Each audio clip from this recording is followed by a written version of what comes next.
Okay, welcome back. Today we will start talking about functions. So, the most familiar examples of functions are what we would call functions from the set of real numbers to the set of real numbers, and the most familiar pictorial representation of course is as a graph. So, this is how we mostly think of functions, and what this really means of course is for each value of x, there is the function value f of x is what is denoted along the y axis. So, the point here is just x comma f of x, and we just join all these points x comma f of x as x takes all possible real values. So, recall that the formal definition of a function requires two sets, there is a domain and a codomain. So, in this example both domain and codomain are just the set of real numbers, and what we really want to say is well, here are the various points of the domain, and the function is thought of as mapping each point of the domain to some point of the codomain. So, now of course a natural question we might ask is, well, what does the function do to subsets of the domain? So, for instance you pick out some chosen subset of the domain and ask what do all the points in this subset map to under the function. So, you just collect together the images of points which come from the chosen subset and put them together and ask what set is this. Okay, so, this is often a very natural and instructive way of looking at functions. Beyond just what it does to points, you also sort of want to think of it in terms of what it does to regions or what it does to various subsets of the domain. So, let us try and do this for the familiar function from the real numbers to the real numbers. So, the question here we will ask is, what does a function typically do to a set of the following form, to an interval? Okay. So, what does this mean? What I want to do is the following: I want to take an interval, closed interval a b. This just means the set of all real numbers which lie between a and b, including the two endpoints both a and b. Okay, so, here we do include a and b, and now the question is, what are the images of the points in this interval under the function. So, now we will think of a function as being a map from the real numbers to the real numbers and ask, well, collect together what it does to the various points in this interval and ask what sort of set does one get on the right hand side. Okay. So, if we call this interval as I, so the question here really is the following: what is the image of I under f?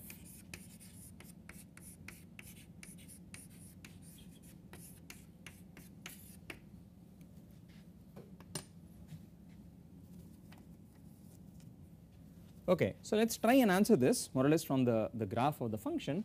So, what we will do is, so imagine there is some graph function f and we just pick some interval, pretty much any interval will do. So, let us take for instance the interval between a and b, this is a and that is b. So, what values does the function take when x ranges between a and b? So, we will just write down all the y values. So, pictorially the lengths of these vertical lines indicate the values of f as x varies between a and b. So, we ask, well, what are the various values that the function takes? So, here is what it seems to be from this graph. There seems to be a maximum value. So, there is this largest vertical line. So, this maximum value, let us call this maximum y value as m. There is a minimum y value, let us call it small m, and observe that between capital N, m and small m, any choice of y value is always taken by f. So, you pick any y value between capital M and small m, let us say this number, let us call it y, or maybe we will call it c, and we ask, does the function take the value c? And we notice yes it does. So, here is a choice of x at which it takes the value c, and in fact there is another choice of x, let us see. So, here could be a choice of x, but this value of x here does not lie within this interval. So, we do not worry about this one. Okay. So, there seems to be just a single value of x, it is this guy here, let us call it x naught, at which the function takes the value c. Okay. So, in general there could be more than one value of x. But the key point here is the following: observe that from this graph at least it seems that if I take the function f and I take the image of the interval I. So here's how one writes this. So you take the interval between a and b, and when we write f of the interval a b, this just means the image of the interval under the map f. So in this example at least it seems to be the following, it's all values between small m and capital M. Okay. So at least in this example this seems to be true. So you just figure out the maximum, you figure out what the minimum is, and every value between them is taken by f, okay, and that is exactly the image of this interval. Now what is the key property of the function f which makes this true? So why is this really true? So here is an example of a function for which this may not be true.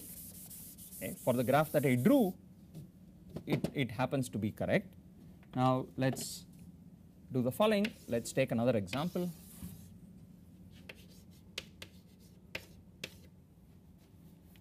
Let's write out the formula for the function f of x equals, well, it is defined in two pieces. It is the value x if x is positive, and it is the value x minus 1 if x is negative. So it is a piecewise defined function, and if you draw the graph of this function, here is what one finds.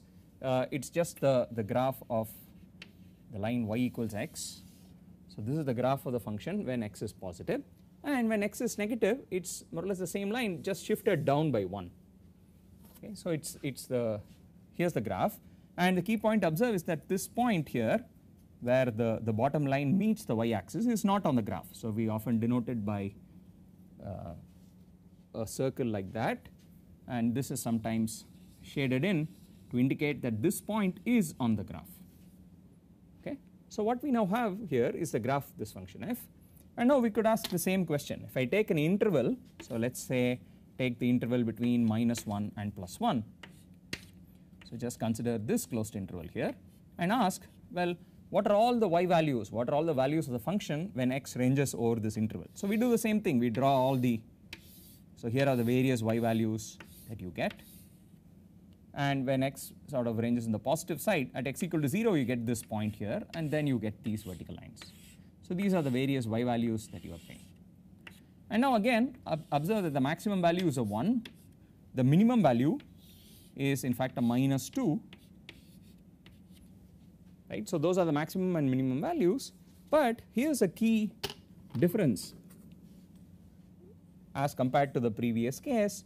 The values of y between 0 and -1, so these y values, so you take any y value between 0 and -1, those y values are never attained by this function in this interval. Okay. So for instance if I take y equals -12 and ask, well, what value of x would possibly give me a value of -12, so I just draw this horizontal line and ask, does this horizontal line meet the graph of this function at all? Okay. And I find that of course it does not, right. So here is a function for which so if I take the interval I in this case to be the interval between -1 and 1 and ask what is the image of f, what is the image of I under f, the answer seems to be the following. I get, well, of course the y values here are everything between 0 and 1 certainly occurs. So it is the set of all x, so here's one way of writing this, it is all values of x between 0 and 1, those are certainly there, and if you look for what happens when x is negative, you get all values between -2 and -1. So we say that this is this set, this interval union all values between -2 and -1, but notice -1 is written as an open interval, so the value -1 itself is not attained. Okay. So here is the image of this interval under this function f. Okay. So this turns out not to be an interval, this is sort of a union of two different pieces. In the earlier example the image of an interval just turned out to be an interval itself. Okay. It was just the interval of all numbers between the minimum and the maximum. So in other words there are no breaks in between, so somehow that is the key intuition to keep in mind. So why was this property true for the first function and false for the second one? The key thing which made it work is what is called continuity.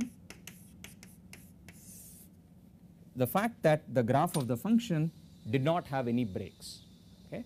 So informally, continuity just means that when you draw the graph of the function f, so like the very first graph we drew, something like this, the graph was just drawn continuously, there is no break in the graph itself. So this is an example of a continuous function, as opposed to the second graph which look like this, and this is an example of a discontinuous function. And in fact, we often say that the discontinuity is at the value of x equals 0, that is sort of where the break occurs. Here there are no breaks at any value of x. Okay. So the key property of continuous functions, so continuous functions are sort of very important, they have a lot of very nice properties, and one of them we have just seen, which is that if I take an interval of values of x, the image of that interval under this function f will again be an interval which will be all y values lying between the minimum and the maximum. Okay, so here is in fact the statement that we have for a continuous function. So let us write this out again. So here are key properties of a continuous function.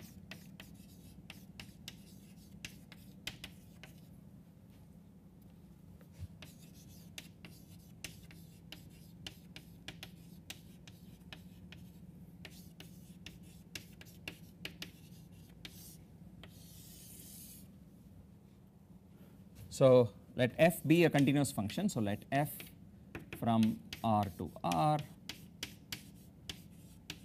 be continuous, and let I be a closed interval, let I be a closed interval. So let us say it is all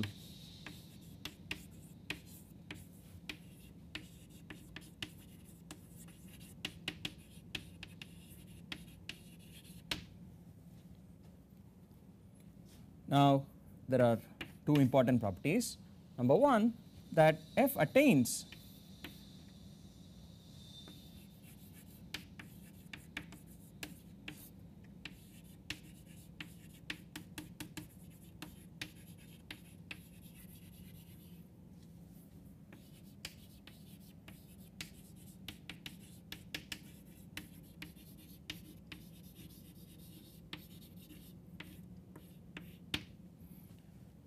Okay. The first property, which somehow looks rather obvious, but there are examples, easy examples where we can see it may fail.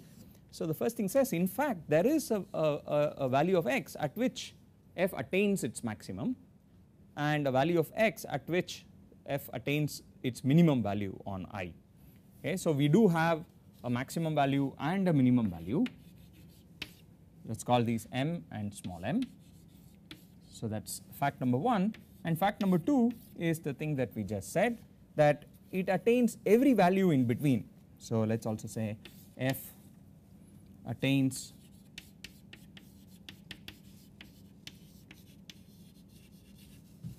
every value between m and n.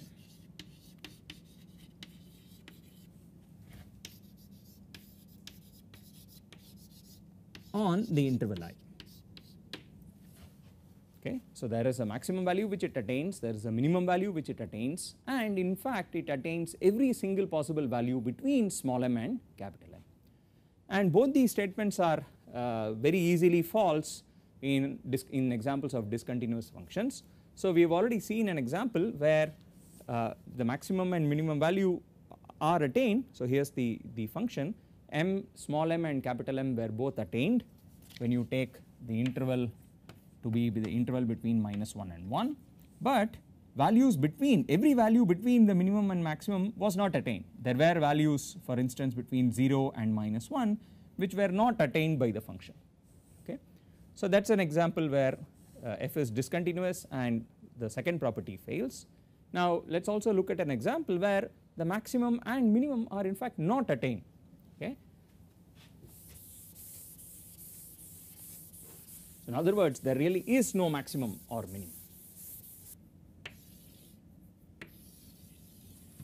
So here is one of the standard examples. So we could take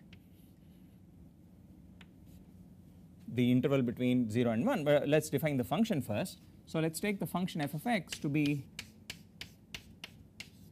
just the function 1 over x, but of course in order for this to make sense I cannot allow x to be 0, and so at x equal to 0 I redefine it as 0. Okay, so here again is a piecewise defined function. If x is positive, what you get is the graph of 1 over x, which looks like that. If x is negative, again it's this graph, so the same thing, 1 over x, and 0 alone is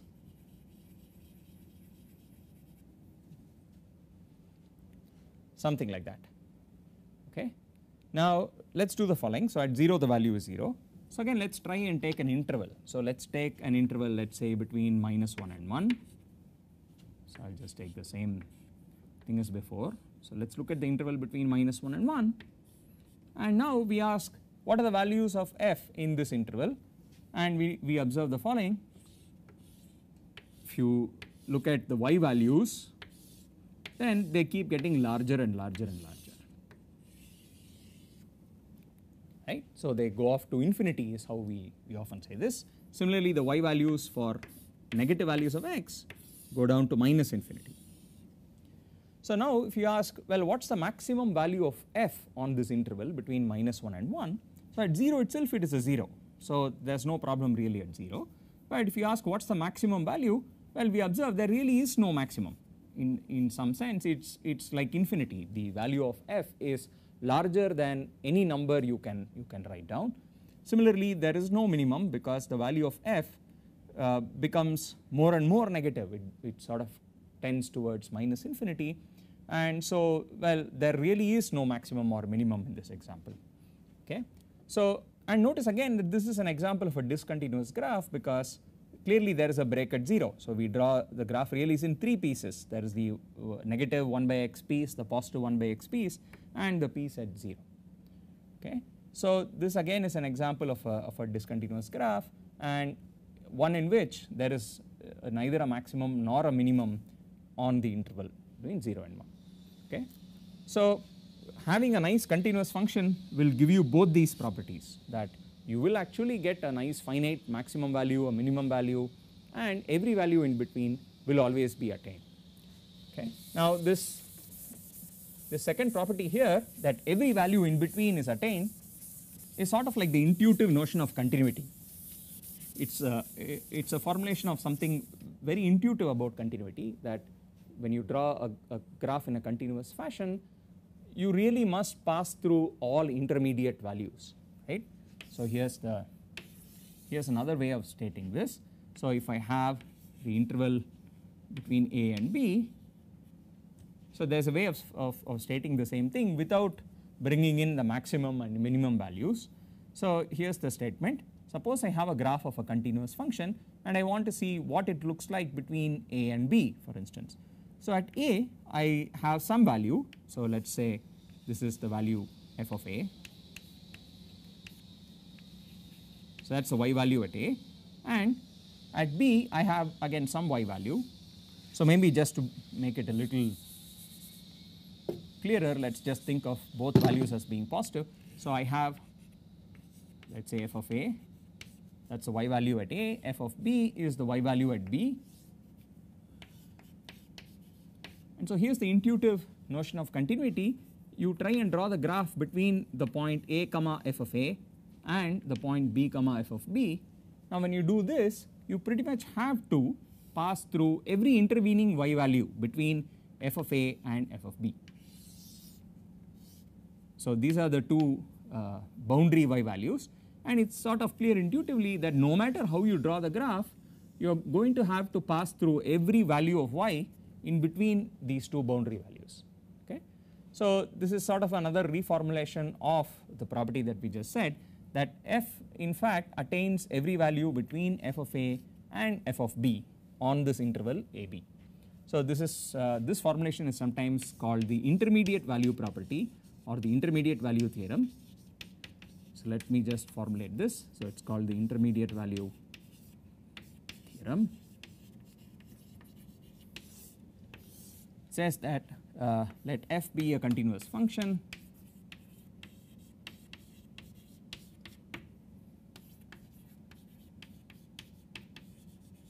let's say from the real numbers to the real numbers, you in some sense you really only need it on the interval AB, but for now let's not worry too much about this. So let f be a continuous function from the real numbers to the real numbers, and let's just restrict attention, let's call I to be the interval AB. Then given any value between A and B, given any number C, any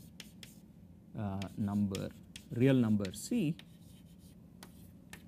where does C lie? It's a number between A and B. What can one do? So let's take a number C between, C is between f of A and f of B, I should have been careful. Given a real number C between f of A and f of B, so it's a y value between the two boundary y values. What I can conclude is there surely exists a point on the graph, so let's call it x0. There is an x value at which the function takes the value C. So given any number C between fa and fb, there exists an x value, let's call it a real number x0 between A and B, such that f at x0 is exactly the value C.